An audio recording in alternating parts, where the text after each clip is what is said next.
प्रकार माता अदिति ने बताया और कश्यप जी से प्रार्थना की, तब वे विस्मित होकर के कहने लगे, बड़े आश्चर्य की बात है, भगवान की माया भी कैसी प्रबल। सारा जगत स्नेह की रज्जु से बंधा हुआ है। कहाँ यह पंचभूतों से बना हुआ अनात्मा शरीर और कहाँ प्रकृति से परे आत्मा। न किसी का कोई पति, ना पुत्र, ना तो संबंधी ही है। मोह ही मनुष्य को नचा रहा है। इति ममेति ति ना ममेति, यह मेरा है, यह मेरा नहीं। केवल इसी के कारण सारा जग बंधा हुआ है। प्रिय, तुम संपूर्ण प्राणियों के हृदय में विराजमान अपने भक्तों के दुख मिटाने वाले जगत गुरु भगवान वासुदेव की आराधना करो।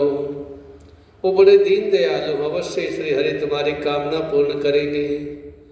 मेरा ये दृढ़ निश्चय है कि भगवान की भक्ति कभी व्यर्थ नहीं रहती, इसके सिवा कोई दूसरा उपाय नहीं। अदिति ने पूछा, भगवान, मैं जगदीश्वर भगवान की आराधना किस प्रकार करूं जिससे वे सत्य संकल्प प्रभु मेरा मनोरथ पूर्ण करे। स्वामी, मैं अपने पुत्रों से बड़े दुखी हूँ। पुत्रों के कारण बड़े दुख भोग रही हूँ, जिससे वे शीघ्र ही मुझ पर प्रसन्न हो जाएं और मेरी आराधना सफल हो जाए। ऐसी कोई विधि बताइए। भगवान जो है महात्मा कश्यप जी कहने लगे, देवी, जब मुझे संतान की कामना हुई थी तब मैंने भगवान ब्रह्मा जी से बात पूछी थी। उन्होंने मुझे प्रसन्न होकर के जिस व्रत का उपदेश किया वही मैं तुम्हें बताता हूँ। फाल्गुन श्यामले पक्षे द्वादश्याम पयो व्रतः और ये चेदरविंदाक्षम भक्त्या ब्रह्मयान्वितः। देवी, यह व्रत उस स्त्री को करना चाहिए जिसे अजय संतान की कामना हो, जो सर्वत्र विजयी हो, बलिष्ठ हो, बलवान हो। ऐसी संतान की अपेक्षा रखने वाली स्त्री को यह व्रत अवश्य करना चाहिए। इसकी विधि कश्यप जी माता अदिति को बता रहे हैं, जो ब्रह्मा जी ने उन्हें बताई। फाल्गुन मास के शुक्ल पक्ष में 12 दिन तक केवल दूध पी करके रहे और परम भक्ति से भगवान कमल नयन की, भगवान विष्णु की पूजा करे। अमावस्या के दिन यदि मिल सके तो सूअर की खोदी हुई मिट्टी से अपना शरीर मल करके नदी में स्नान करे। उस समय मंत्र पढ़े, एवं त्वं देव्या दिव्राहिण रसाया स्थानमिच्छतः उद्धृतास नमस्तुभ्यं पापमानं मे प्रणाशयः। देवी, प्राणियों को स्थान देने की इच्छा से वराह भगवान ने रसातल से तुम्हारा उद्धार किया। तुम्हें मेरा नमस्कार है, तुम मेरे पापों को नष्ट करो। इसके बाद अपने नित्य नैमित्तिक नियमों को पूरा करके एकाग्र भाव से मूर्ति, वेदी, सूर्य, जल, अग्नि, गुरुदेव के रूप में भगवान की पूजा करें और स्तुति करें। भगवान, आप सर्वशक्तिमान हैं, अंतर्यामी, आराधनीय हैं। समस्त प्राणी आप में और आप समस्त प्राणियों में निवास करते हैं। इसी से आपको वसुदेव कहते हैं। आप समस्त राजा जगत और उसके कारणों के भी साक्षी। भगवान, मेरा आपको नमस्कार है। नमो व्यक्ताय सूक्ष्माय प्रधान पुरुषाय चाय चतुर्विंशति दुर्गुणाय ज्ञाय उन संख्याय अनहेतवे।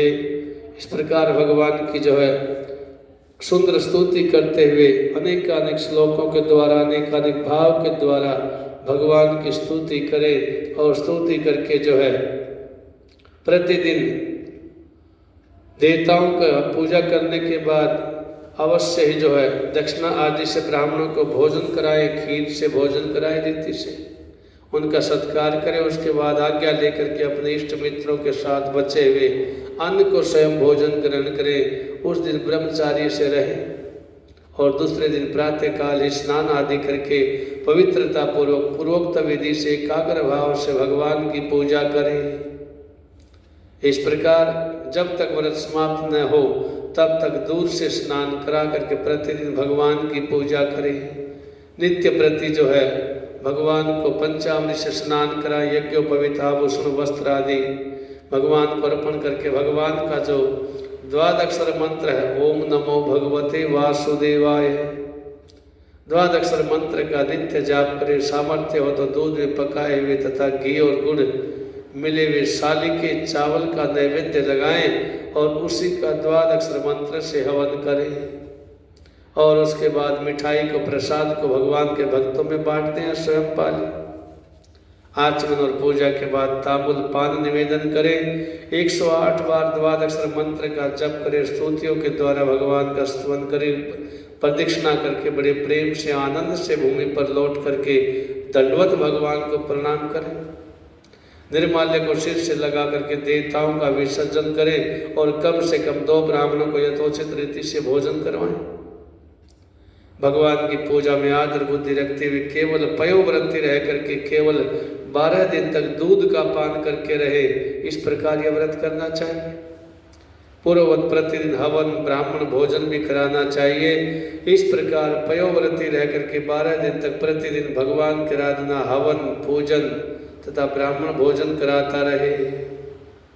फाल्गुन शुक्ल पक्ष प्रतिपदा से लेकर के त्रयोदशी पर्यंत ब्रह्मचार्य से रहे, पृथ्वी पर शयन करे, तीनों समय स्नान करे, झूठ ना बोले, पति पापियों से बात ना करे, पाप की बात ना करे, छोटे बड़े सब प्रकार के भोगों का त्याग कर दे, किसी भी प्राणी को किसी भी प्रकार से कष्ट ना पहुंचावे और भगवान की आराधना में लगा रहे।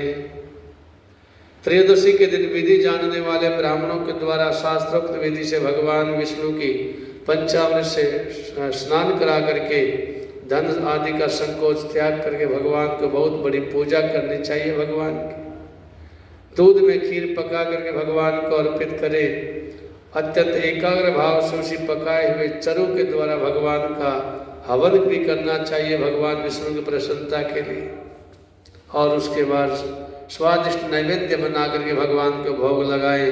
इसके बाद ज्ञान संपन्नाचार्य ऋत्विजों को वस्त्र आभूषण गौदान आदि देकर के संतुष्ट करें। प्रिय इसे भी भगवान की आराधना समझो। आचार्य ऋत्विजों को शुद्ध सात्विक गुण युक्त भोजन कराना ही चाहिए। दूसरे ब्राह्मण और आए हुए अतिथि को भी अपनी शक्ति के अनुसार भोजन कराएं।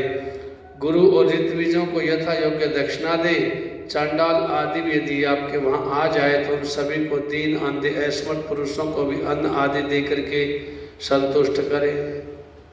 जब सब लोग खा चुके उन सब के सत्कार को भगवान की प्रसन्नता का साधन समझते हुए अपने भाई बंधुओं के साथ स्वयं भोजन करें।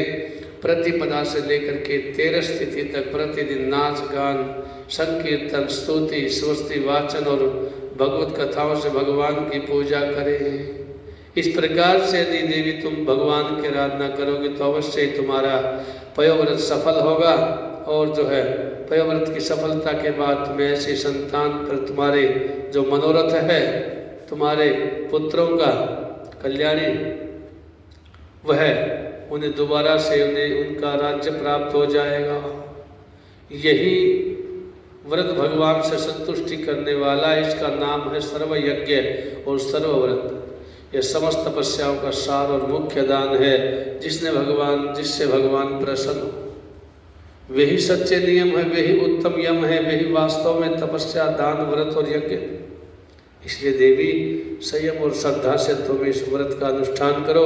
भगवान शीघ्र ही तुम पर प्रसन्न होंगे और तुम्हारी अभिलाषा पूर्ण करेंगे। बोलिए श्री वाल्मीकि बिहारी लाल की।